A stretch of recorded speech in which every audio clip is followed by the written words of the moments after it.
नमस्कार, देख रहे हैं आप उत्तराखंड विशेष। आपके साथ मैं हूं रेणु कैलाश। उत्तराखंड के मुख्यमंत्री त्रिवेंद्र सिंह रावत की अध्यक्षता में हुई मंत्रिमंडल की बैठक में कई अहम मुद्दों पर चर्चा की गई, जिनमें से 13 मुद्दों पर कैबिनेट की मुहर लगी, जबकि राज्य के विकास के कुछ जरूरी मुद्दों को अगली कैबिनेट के लिए स्थानांतरित कर दिया गया है। ये बैठक मुख्यमंत्री त्रिवेंद्र सिंह रावत की अध्यक्षता में हुई। बैठक में कई अहम प्रस्तावों के साथ साथ विधानसभा सत्र को भी मंजूरी दी गई है। मंत्रिमंडल ने 3 दिवसीय विधानसभा सत्र को मंजूरी दी है, जो सितंबर महीने की 24 और 25 तारीख को बुलाया जाएगा। इसके अलावा कैबिनेट में कुछ बिंदुओं को भी मंजूरी दी गई है। मुख्य न्यायाधीश के सेवक भत्ते को 10,000 से बढ़ाकर 15,000 रुपए कर दिया गया है। वहीं न्यायाधीश के सेवक भत्ते को बढ़ाकर अब 12,000 किया गया है।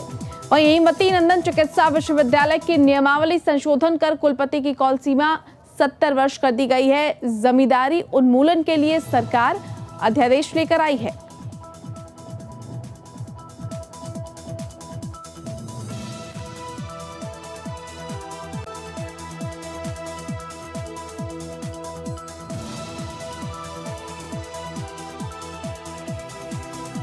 भूमि पर सरकार संशोधन प्रस्ताव लाई है। वहीं ऋषिकेश एम्स के पास 1.43 हेक्टेयर जमीन न्यास को दी जाएगी। जमरानी बांध सिंचाई को लेकर भी समझौता किया जाएगा। साथ ही साथ कोरोना महामारी में विधानसभा सदस्यों के वेतन में कटौती होगी। उत्तराखंड की बात करें तो यौन अपराधों से पीड़ित महिला प्रतिकर योजना को भी मंजूरी दी गई है। तो किन अहम मुद्दों पर फैसले लिए गए हैं, ये ग्राफिक्स के जरिए हम आपको समझा रहे हैं। ऋषिकेश एम्स के पास कुछ हेक्टेयर की भूमि दी जाएगी। जमरानी बांध सिंचाई को लेकर भी समझौता किया जाएगा। साथ ही साथ कोरोना महामारी के इस काल में विधानसभा सदस्यों के वेतन में कटौती का अहम फैसला किया गया है। उत्तराखंड में यौन अपराधों से पीड़ित महिलाओं के लिए भी कानून लाया जाएगा।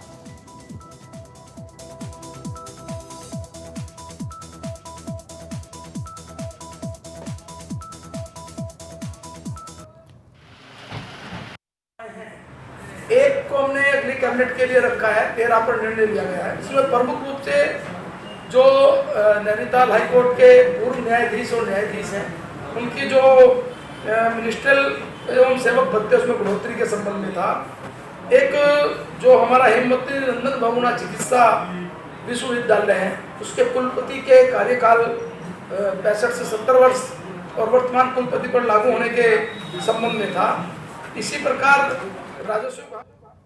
उधर चंपावत जिले में पुलिस की ओर से मादक पदार्थों के तस्करी के खिलाफ चलाए जा रहे अभियान के तहत पार्टी, पुलिस और एसओजी की टीम ने 2 चरस तस्करों से 4 किलो 440 ग्राम चरस बरामद की है। आरोपियों की बाइक सीज करने के साथ ही उनके खिलाफ एनडीपीएस एक्ट में मामला दर्ज कर उन्हें जेल भेज दिया गया है। बुधवार की देर शाम को मुखबिर की सूचना पर पार्टी, पुलिस और एसओजी की टीम ने देवीधुरा हल्द्वानी मार्ग में सघन चेकिंग अभियान शुरू कर दिया। इस दौरान देवीधुरा से करीब 2 किलोमीटर हल्द्वानी की ओर कनमाड़ बैंड के पास देवीधुरा से हल्द्वानी की ओर जा रही बाइक संख्या DL 35CV 0382 को रोका गया। पुलिस को देखकर बाइक सवार बाइक को भगा ले गए। पुलिस द्वारा बाइक का पीछा कर कुछ दूरी पर ही बाइक को पकड़ लिया गया। तलाशी ले जाने पर बाइक सवार चंदन सिंह और उसके साथी के पास से 2 किलो और संजय सिंह ग्राम वालिक थाना पाटी के पास से 2 किलो 440 ग्राम अवैध चरस बरामद की गई। आरोपियों के खिलाफ एनडीपीएस एक्ट में मुकदमा दर्ज कर उन्हें जेल भेज दिया गया है। टीम में एसओजी प्रभारी वीरेंद्र रमोला, एसआई नवल किशोर, सतीश राणा, अनिल कुमार, दीपक प्रसाद, राकेश टोकली और मतलूब खान शामिल थे।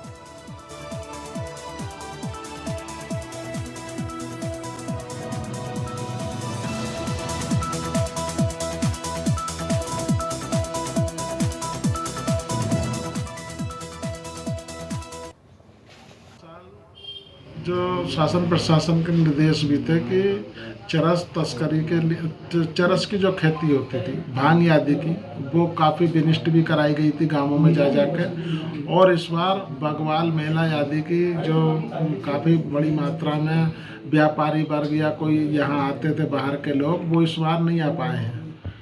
और सर, पार्टी पुलिस की भूमिका चरस पकड़ने में जहाँ तक आप बता रहे हैं, क्या एसओजी की भी भूमिका रही है इसमें? हाँ, जिले की एसओजी है, ये भी अपने स्तर से घूमते फिरते हैं, सूचनाएं संकलित करते हैं और हम लोगों को से पार्टिसिपेट करके ये कार्रवाई हम लोग संयुक्त रूप से भी करते हैं। 2 व्यक्तियों से ये चरस बरामद की गई, साथ ही साथ उनकी बाइक को भी सील कर दिया गया है। बढ़ते आगे उत्तराखंड के उधम सिंह नगर के जसपुर क्षेत्र की बात करते हैं, जहां बड़ियों वाला गांव में सड़क किनारे 2 गौवंश मिलने से क्षेत्र में हड़कंप मच गया, जिसकी सूचना स्थानीय लोगों ने जसपुर पुलिस को दी, जिसके बाद कोतवाल जसपुर मौके पर पहुंचे और दोनों गौवंशों के सर को पोस्टमार्टम के लिए भेज दिया गया है और जांच शुरू कर दी गई है। वहीं समाज सेवी शीतल जोशी के मुताबिक कुछ असामाजिक तत्व शहर की अमन शांति को खराब करना चाहते हैं। कुछ दिन पहले रक्षाबंधन पर भी एक ऐसा मामला सामने आया था। उन्होंने कहा है कि हमारी पुलिस से यही अपील है कि जांच करने के बाद आरोपियों के खिलाफ कार्रवाई की जाए। वहीं मामले का संज्ञान लेते हुए क्षेत्राधिकारी मौके पर पहुंचे और उनका ये कहना है कि मामला अज्ञात के खिलाफ दर्ज कर लिया गया है और आगे की कार्रवाई की जाएगी।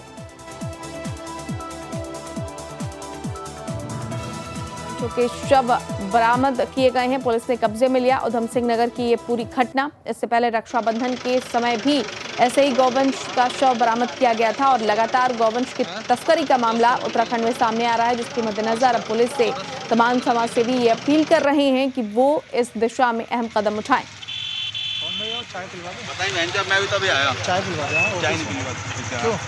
उधम सिंह नगर की ये पूरी घटना, जहाँ पर 2 गौवंश मृत पाए गए हैं, जिसके बाद लोगों में हड़कंप मच गया। इसकी सूचना स्थानीय पुलिस को दी गई, जिसके बाद अब समाज से भी लगातार पुलिस से इस दिशा में कार्रवाई करने की मांग कर रहे हैं। आपको बता दें कि सरकार ने गौरक्षा आयोग तक बना दिया। इन सब के बावजूद अभी भी गौ तस्करी के मामले थमने का नाम नहीं ले रहे हैं।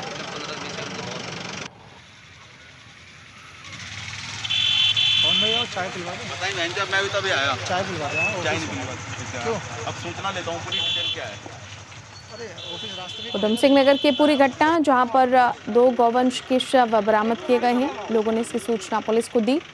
आपको बता दें कि ये पहला मामला नहीं है जब गौवंश के शव इस तरह से बरामद किए गए हों। इससे पहले भी कई जिलों में इस तरह की खबरें और घटनाएं सामने आई हैं। कई बार गौरक्षकों और गौ तस्करों के बीच भिड़ंत भी हुई है।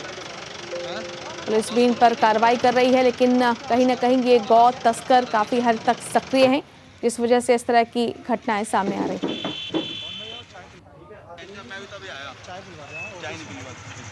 अब सूचना लेता हूँ पूरी डिटेल क्या है। अरे ऑफिस उधर देवभूमि में मौसम की बरसात आफत का रूप ले चुकी है। पिछले कई दिनों से लगातार हो रही बारिश ने जनजीवन को अस्त व्यस्त कर दिया है। भारी बारिश से भूस्खलन की मार जारी है। पहाड़ों पर प्रकृति का कहर सर चढ़कर बोल रहा है। ताजा मामला चमोली से, जहां बीती रात तेज बारिश के कारण पहाड़ की चट्टान ढह गई। आप भी ये समझिए कि कैसे प्रकृति का उपयोग करें, उपभोग नहीं। एक रिपोर्ट के जरिए।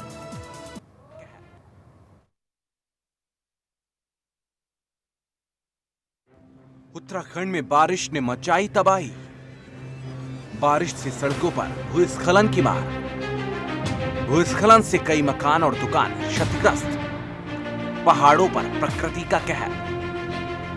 प्रकृति का करें उपयोग, उपभोग नहीं। देवभूमि उत्तराखंड भी आसमानी आफत की चपेट में है। तेज बारिश ने पहाड़ों को भी झुकने पर मजबूर कर दिया है। उत्तराखंड में मूसलाधार बारिश ने पहाड़ों पर भारी नुकसान पहुंचाया है। बद्रीनाथ हाईवे समेत 212 सड़कें यातायात के लिए बंद हो गई हैं। इनमें 4 नेशनल हाईवे और 9 स्टेट हाईवे भी शामिल हैं। चमोली के कई गांवों की बिजली आपूर्ति ठप पड़ी है। वहीं पिथौरागढ़ और बागेश्वर जिलों में बुधवार को भूस्खलन से कई मकान क्षतिग्रस्त हुए हैं। उत्तराखंड में बारिश के कारण सड़कों पर भूस्खलन की मार जारी है और अभी बीती रात चमोली में बद्रीनाथ हाईवे भूस्खलन से कई जगह बंद है, जबकि उत्तरकाशी में गंगोत्री हाईवे पर मलबा आने से बंद है। वहीं रुद्रप्रयाग में गौरीकुंड हाईवे आज चौथे दिन खुल पाया। पिथौरागढ़ जिले में चीन सीमा को जोड़ने वाले थल मुंसियारी तवाघाट लिपुलेख मार्ग नाचनी बांसबगड़ मार्ग पर भी आवाजाही नहीं हो पा रही है। प्रदेश में लगातार हो रही बारिश और भूस्खलन से जनजीवन को अस्त व्यस्त करके रख दिया है। गढ़वाल और कुमायूं में 100 से ज्यादा सड़कें मलबा आने से बाधित है। उत्तरकाशी जिला मुख्यालय से 45 किलोमीटर दूर थिरांग नामक स्थान पर हुए जबरदस्त भूस्खलन से गंगोत्री हाईवे बाधित हो गया था, जिसे आज खोला गया। चमोली में भारी बारिश के चलते बद्रीनाथ हाईवे बंद है और जिसकी वजह से यात्री पैदल ही आवाजाही कर बद्रीनाथ दर्शनों के लिए जा रहे थे। बीती रात भारी बारिश से बद्रीनाथ हाईवे बाधित हो गया, जिससे यात्री जगह जगह फंसे रहे। फिलहाल हाईवे को खोलने का कार्य जारी है। गंगा नदी खतरे के निशान के करीब बह रही है। जलस्तर बढ़ने से बारिश का कहर सर चढ़कर बोल रहा है। इसमें अभी क्योंकि पिछले 2-3 दिन में काफ़ी हैवी रेन्स हुए हैं, तो जिसके कारण हमारा नदियों का जलस्तर भी काफ़ी बढ़ गया है और लोगों को भी सचेत किया जा चुका है कि नदी के किनारे वाले सतर्क रहें और अपने फील्ड स्टाफ को भी यही इसके लिए अलर्ट किया जा चुका है। साथ ही जितने भी हमारे मकान यदि उनको क्षति हो रही है या फिर खेतों को क्षति हो रही है तो तत्काल उन सभी को मुआवजा दिया जा रहा है और हमारे कंट्रोल रूम वगैरह भी पूरे टाइम एक्टिव हैं, हम 24 घंटे, और कोई भी ऐसी सूचना हो रही है चाहे रात के 12-1 बजे 2 बजे भी हो रही है तो वो तत्काल सूचना मिल जा रही है और उस पर तत्काल कार्रवाई भी की जा रही है। और रोड्स भी कई जगह पे बंद हो रहे हैं, कई सारे नए स्लाइडिंग पॉइंट्स भी डेवलप हो गए हैं, भने पानी वगैरह में, टंगली में भी एक छोटा डेवलप हुआ है, तो उन सब पे भी लगातार जैसे ही ब्लॉक हो रही है तो तत्काल रिस्पांस टाइम बहुत ही कम रखते हुए उसको तत्काल खोलने की कार्रवाई की जा रही है। और जो बद्रीनाथ जाने वाले यात्री भी हैं उनके लिए भी वहाँ पे लामबगड़ चौकी में रुकने वगैरह की व्यवस्था की गई है कि इन केस रोड ब्लॉक होती है तो वो वहाँ पे रात बिता सकें, और साथ में वहाँ SDRF वगैरह को भी तैनात किया गया है जिससे कि वो उन लोगों को पैदल यदि क्रॉस करना चाहते हैं लामबगड़ वाला 400-500 मीटर का स्ट्रेच तो वो उनको रस्सी वगैरह के सहारे सेफली दूसरे एंड तक पहुँचा दिया जाए। नदी का जलस्तर बढ़ गया है। आप देख सकते हैं कैसे नदी की लहरें उफान मार रही हैं। पहाड़ों पर प्रकृति का कहर लगातार जारी है। चारों तरफ मलबा और तबाही का मंजर है। पहाड़ी क्षेत्रों को प्रकृति का स्वरूप माना जाता है। उत्तराखंड की तस्वीरें यह बता रही हैं कि प्रकृति का उपभोग कितना हानिकारक हो सकता है। करीबन 5 नाली जमीन बह गई है और कुछ धान के खेत, और ये काफ़ी नुकसान हो गया है। और ये फलदार वृक्ष भी जो हैं सब नीचे चले गए हैं, टूट गई है, ज़मीन क्षति हो गई। और इस पे थोड़ा यहाँ रोकथाम के लिए इसके रोकथाम और पुस्ता लगाया और कुछ ये आर्थिक मदद की जाए। हमारे जो हम बेरोजगार आदमी थे, हमारे ये ज़मीन हमारी सहारा थी, गाय भैंस भी पालते थे हम, इसी यहाँ घास के पेड़ भी थे, ये सब टूट गए हैं और हमारी खेती सब नष्ट हो गई है। इन तस्वीरों को देखकर यह समझ लेना चाहिए कि प्रकृति का उपयोग करना चाहिए, उपभोग नहीं। आज लोगों के उपभोग का नतीजा है कि हमने अपने प्रकृति को कहीं खो दिया है। प्रकृति को हमें बहुत कुछ देने की आवश्यकता है। हम सभी को सौर ऊर्जा पर ध्यान केंद्रित करना होगा। सौर ऊर्जा प्रयुक्त करते हुए हम पर्यावरण स्वच्छ रखने में योगदान दे सकते हैं। पौधे लगाने के साथ हमें उनका संरक्षण भी करना होगा। नदियों और तालाबों को स्वच्छ और संरक्षित रखना हमारी नैतिक जिम्मेदारी है। पर्यावरण के लिए जरूरी है कि हम प्राकृतिक संसाधनों का उपयोग करें, ना कि उपभोग। जैव विविधता को कायम रखकर ही हम पृथ्वी पर बेहतर जीवन जी सकते हैं। और इधर उत्तराखंड के पिथौरागढ़ जिले के आपदा प्रभावित वाले क्षेत्रों का दौरा कर रहे उत्तराखंड के पूर्व सीएम हरीश रावत का हौसला और हिम्मत देखते ही बनता है। जी हां, आपदाग्रस्त क्षेत्रों के भविष्य को लेकर गहरी चिंता को देखते हुए आजकल हरीश रावत पिथौरागढ़ में आपदा प्रभावित क्षेत्र का दौरा कर रहे हैं। साल 2013 की हिमालयन त्रासदी के बाद ये दूसरी बड़ी प्राकृतिक आपदा है। इस बार प्रकृति ने मुनस्यारी और बंगापानी में जो कहर बरपाया है उसकी कल्पना भी नहीं की जा सकती है। इस पर हरीश रावत ने चिंता जताते हुए कहा कि यदि भविष्य में भी पिथौरागढ़ के सीमांत क्षेत्र में इस तरह की आपदा आती है तो वहां बहुत बड़ा नुकसान हो सकता है। उन्होंने सरकार को आपदाग्रस्त क्षेत्र के अध्ययन के लिए एक उच्च स्तरीय एक्सपर्ट की कमेटी बनाने का सुझाव भी दिया है जो दीर्घकालिक उपायों पर भी काम कर सके। साथ ही अपने कार्यकाल के दौरान उन्होंने 343 गांवों के विस्थापन की लिस्ट भारत सरकार को भेजी थी, जिस पर राज्य और केंद्र सरकार को काम करते हुए असुरक्षित गांवों को तुरंत विस्थापित करना चाहिए। उन्होंने मौजूदा हालातों को देखते हुए सरकार से आपदा के राहत के मानकों को भी बदलने की मांग की।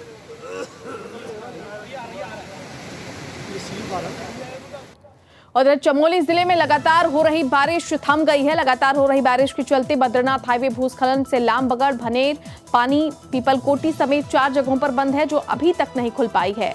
ग्रामीण क्षेत्रों को जोड़ने वाले 39 लिंक मार्ग अभी बंद हैं, जिसके कारण लोगों को भारी परेशानी उठानी पड़ रही है। कई जगह लोगों की कृषि भूमि को भारी नुकसान हुआ है। लगातार हो रही बारिश से नदियों का जलस्तर बढ़ चुका है। प्रशासन ने नदियों के किनारे रह रहे लोगों को सतर्क कर दिया है। वहीं देवाल के फलदिया गांव में नाले के उफान में आने से 3 घरों में पानी भी घुसा, पुलिया भी बही। कुर्लू और बेरांगना मंडल समेत अन्य जगहों में खेतों, गौशालाओं और मवेशियों को नुकसान हुआ है।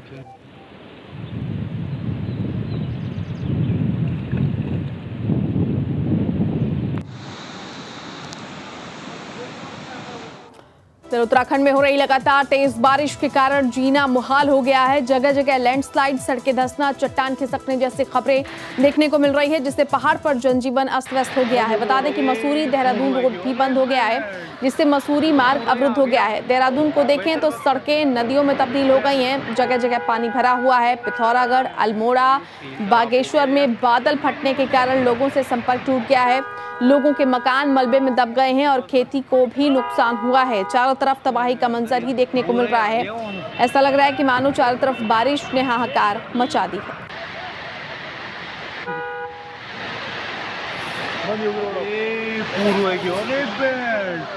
ये तो पूरा ही आ गया बेहतर ये सीन खराब हो गया यार।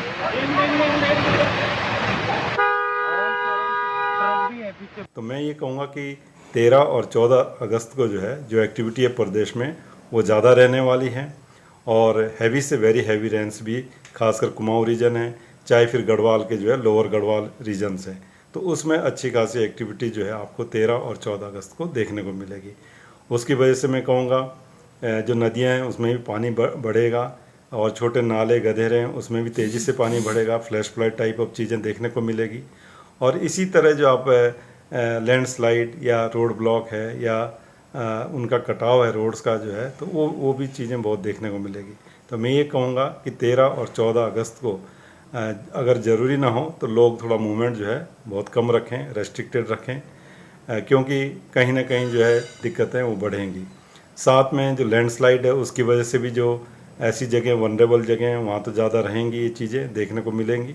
और साथ में जो विलेजेज भी ऐसी जगहों पे हैं जहाँ की इस तरह की दिक्कतें हो सकती है, तो उनको अलर्ट रहना चाहिए, क्योंकि 13 और 14 को अच्छी बारिश फिर से प्रदेश में है और हैवी से वेरी हैवी रेंस भी जो है देखने को मिलेगी।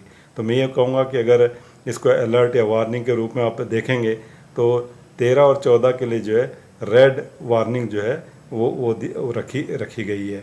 तो उस चीज़ को देखते हुए मैं यही कहूँगा कि अच्छी बारिश की वजह से दिक्कतें हिल्स में खासकर और जो अंदर के डिस्ट्रिक्ट्स हैं जिसमें कि पिथौरागढ़, बागेश्वर, चमोली, ये डिस्ट्रिक्ट हैं, इनमें दिक्कतें ज़्यादा होती है, तो यहाँ खासकर सतर्क रहने की ज़रूरत है। तो मैं और उत्तराखंड के ब्यूरो चीफ कृष्णा इस वक्त सीधे न्यूज रूम से हमारे साथ जुड़ चुके हैं। कृष्णा, जो हालात देखने को मिल रहे हैं उत्तराखंड में, ऐसा लग रहा है कि अभी कुछ वर्ष पहले आपने देखा होगा जिस तरीके से प्राकृतिक आपदा आई, जिस तरह से केदारनाथ भी नष्ट हुआ था, कमोबेश वही स्थितियां एक बार फिर से उत्तराखंड में बनती हुई दिखाई दे रही हैं।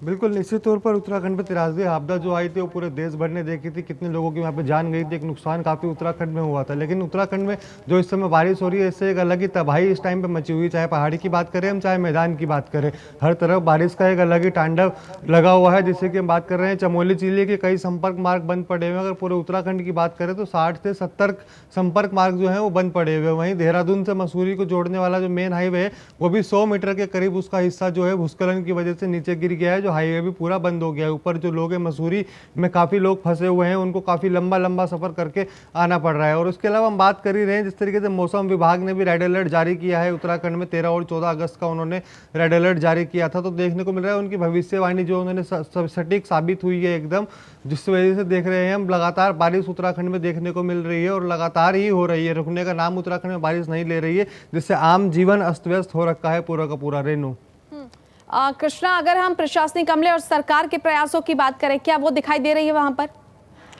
बिल्कुल, देखिए अगर हम पहाड़ की बात करें तो वहाँ पर आपदा प्रबंधन की पूरी पोल खुल गई है। जिस तरीके से अभी हरीश रावत भी कई आपदा प्रभावित क्षेत्रों का दौरा करने गए थे, उन्होंने भी सरकार की कमियों को गिनाया है और सरकार को बताया है कि यहाँ पर ये कमी है। और हकीकत में जिस तरीके से पहाड़ पर आपदा प्रबंधन की पोल खुली है, वहीं मैदानी में बात करें तो जलभराव से नगर निगम की पोल खुल गई है। अब देखना होगा जिस तरीके से मौसम विभाग ने रेड अलर्ट जारी किया हुआ है, उत्तराखंड में लगातार बारिश हो रही है, कितने दिनों में ये ठीक हो पाएगा और कितने दिनों में मौसम को राहत मिलेगी, ये एक बड़ी देखने वाली बात होगी। क्योंकि लगातार जिस तरीके से मौसम विभाग ने रेड अलर्ट जारी किया है, उनकी भविष्यवाणी एकदम सटीक साबित हुई है, जिस वजह से तेज ही बारिश हमें देखने को मिल रहा है और जान माल का लोगों को काफी नुकसान हो रहा है। बात करें भूस्खलन की तो भूस्खलन भी जगह जगह पर देखने को मिल रहा है, चाहे पहाड़ की बात करें हम पहाड़ पर भी और मैदान के क्षेत्रों में भी काफी नुकसान लोगों को उठाना पड़ रहा है। और जिस तरीके से मुख्यमंत्री ने भी कहा था आपदा प्रभावित वालों को कि अपना ध्यान रखे, लोगों का वहाँ पर जो नदी किनारे लोग हैं उनको वहाँ से शिफ्ट कर दिया जाए, सुरक्षित जगह पर उनको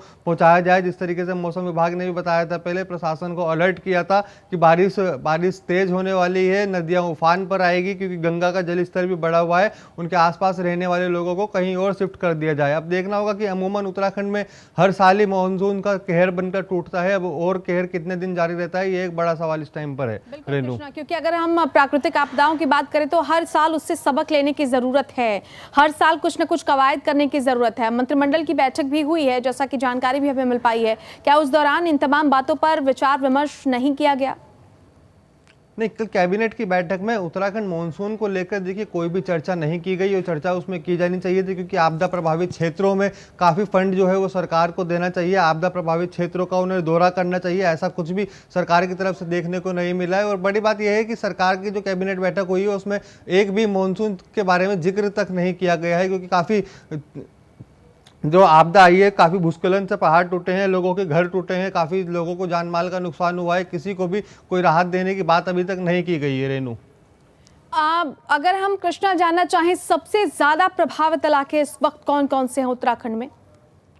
देखिए, चमोली, पिथौरागढ़, बागेश्वर, उत्तरकाशी, टिहरी और उसके अलावा यमुनोत्री, गंगोत्री, इन सब जगह भारी भूस्खलन की वजह से आपदा प्रभावित क्षेत्र ये बने हुए हैं। काफ़ी ज़्यादा इनमें नुकसान हमें देखने को मिला है, क्योंकि सड़कें यहाँ की बंद पड़ी हुई है, मकान लोगों के धंस गए हैं, लगातार बादल फटने की वहाँ से सूचनाएं मिल रही हैं, क्योंकि आज सुबह भी एक जगह बादल फटा है और उसके अलावा भी लगातार बादल अभी तक फटते जा रहे हैं, जिससे लोगों को काफ़ी जान माल का नुकसान हो रहा है। और बड़ी बात है कि बादल फट जाता है तो मगर उसके बाद आपदा प्रशासन जो है मौके पर तुरंत नहीं पहुँच पाता है, क्योंकि काफ़ी जो है संपर्क मार्ग बंद होते हैं, जेसीबी वगैरह द्वारा उसे खोला जाता है। आपदा प्रशासन को भी पहुंचने में वहां पर टाइम लगता है, क्योंकि रास्ते बंद पड़े रहते हैं, फिर उनको खोल के ही आगे जाया जाता है। तो ऐसे में आपदा प्रशासन को ही दिक्कतों का सामना करना पड़ता है। तो इससे आप अंदाजा लगा सकते होंगे कि आम जनता को कितनी मुसीबतों का सामना इस टाइम पर करना पड़ रहा होगा उत्तराखंड में। चलिए, बहुत धन्यवाद कृष्ण आपका इस तमाम जानकारी के लिए। नई टेहरी में जिलाधिकारी मंगेश घिल्डियाल ने कोतवाली के पास सफाई अभियान चलाया और कहा कि जगह जगह कूड़ा फेंकेंगे तो बीमारियां फैलेंगी। शुरुआत हम जागरूकता से करेंगे, नगर पालिका का सिस्टम भी देखेंगे कि क्या घर घर से कूड़ा उठाया जा रहा है। उन्होंने कहा कि अगर घर घर से कूड़ा नहीं उठाया जा रहा है तो उसका सिस्टम भी ठीक करेंगे। साथ ही उन्होंने कहा कि जो लोग इस पर कूड़ा फेंकते हैं उन पर दंडात्मक कार्रवाई भी की जाएगी। डीएम ने कहा कि सरकारी कॉलोनी है, देखना है कि लोग कूड़ा नगर पालिका को नहीं देते हैं तो इनका आवंटन रद्द करने की कार्रवाई की जाएगी। इस मौके पर नगर पालिका अध्यक्ष सीमा कृशाली, वार्ड सभासद विजय कठेत, अधिशासी अधिकारी राजेंद्र सिंह सजवान, अधिशासी अभियंता के.एस. नेगी, आरटीओ पुलिस उपाधीक्षक, कई विभागीय अधिकारी भी वहां पर मौजूद थे।